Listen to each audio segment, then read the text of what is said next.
എന്റെ സഹോദരങ്ങളെ, ഈ റമദാനിലെ ലൈലത്തുൽ ഖദ്ർ നിങ്ങൾ നഷ്ടപ്പെടുത്തരുത്. ഈ റമദാനിലെ ലൈലത്തുൽ ഖദ്ർ നിങ്ങൾക്ക് നഷ്ടപ്പെടാൻ പാടില്ല.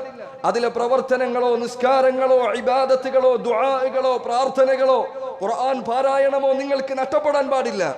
ആ രാത്രിയുടെ നന്മകൾക്കു പകരമായി ദുനിയാവിലെ ദീനാറുകളോ ദിർഹമുകളോ നിങ്ങൾ പകരം വെക്കരുത്.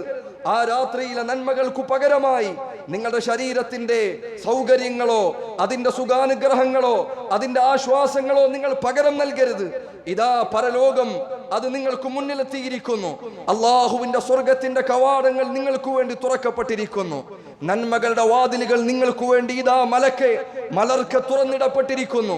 എന്റെ സഹോദരങ്ങളെ, അള്ളാഹുവിന്റെ ദാസന്മാരെ, മുന്നോട്ട് വരൂ, മുന്നോട്ട് വരൂ. നബി സല്ലല്ലാഹു അലൈഹി വസല്ലം പറഞ്ഞതുപോലെ മലക്കുകൾ വിളിച്ചു പറയുന്നതാണ് റമദാനിലെ രാത്രികളിൽ, യാ ബാഗിയൽ ഖൈരി അഖ്ബിൽ, യാ ബാഗിയൽ ഖൈരി അഖ്ബിൽ. നന്മകൾ ഉദ്ദേശിക്കുന്നവരെ മുന്നോട്ട് വരിക, മുന്നോട്ട് വരിക. നിങ്ങൾ മുന്നോട്ട് കുതിച്ചുകൊണ്ടേയിരിക്കുക. വയാ ബാഗിയൽ ശർരി അഖ്സിർ. തിന്മകൾ ഉദ്ദേശിക്കുന്നവരെ നിങ്ങൾ പിടിച്ചു വെക്കുക. നിങ്ങളുടെ തിന്മകൾ അവസാനിപ്പിക്കുകയും അത് നിർത്തിവെക്കുകയും ചെയ്യുക എന്ന് മലക്കുകൾ പറയുന്ന ദിവസമാണിത്.